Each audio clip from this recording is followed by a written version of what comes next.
first graders.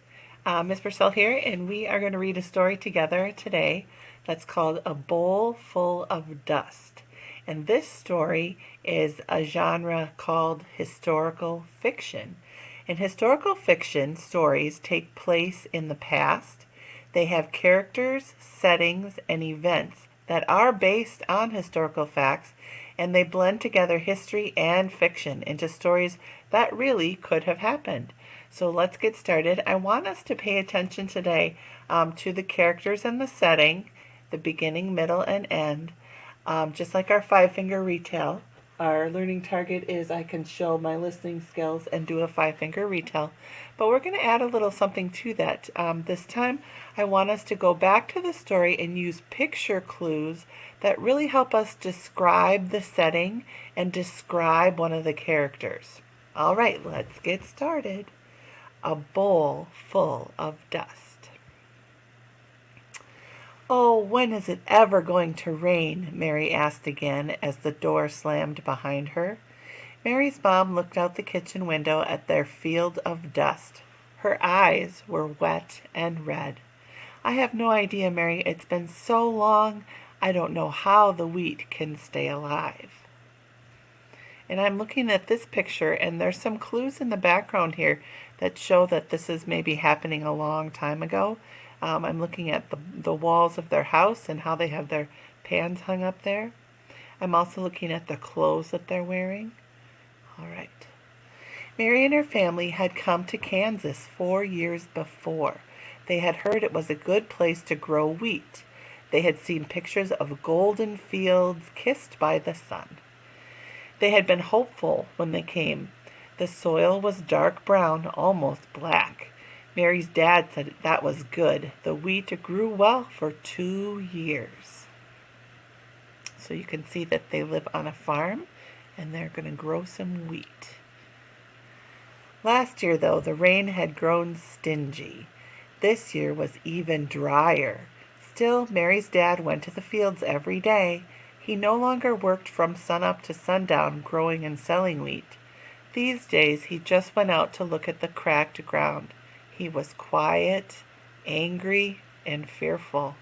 Mary and her mom had a garden, but very little grew. That made Mary's father even sadder.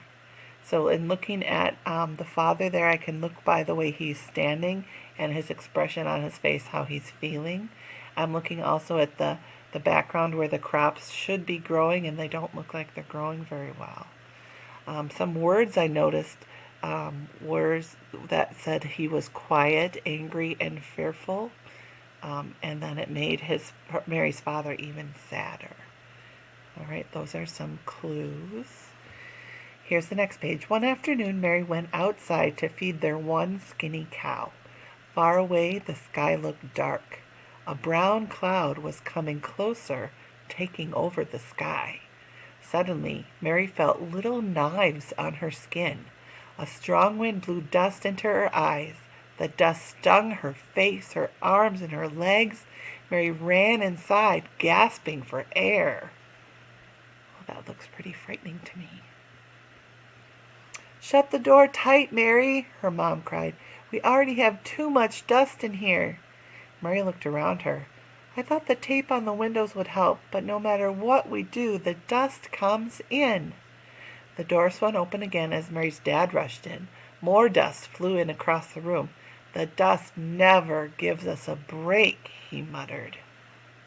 Oh, I see more clues in the background of the picture showing that this is a house and a setting that happened in the past. Mary's mom stood at the stove cooking.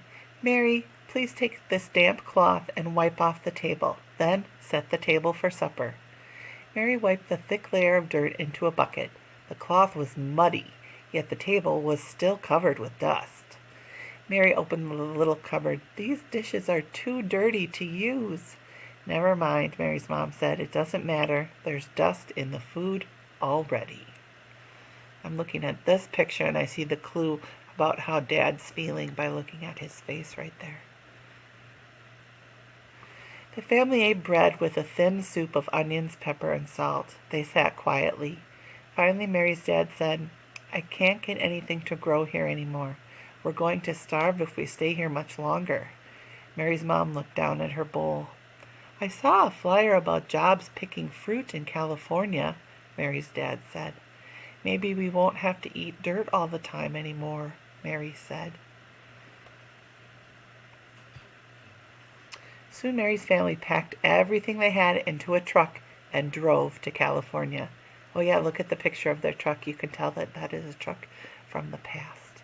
They picked fruit and felt the drip of rain on fields, but for the rest of their lives, they never forgot about the taste of dust.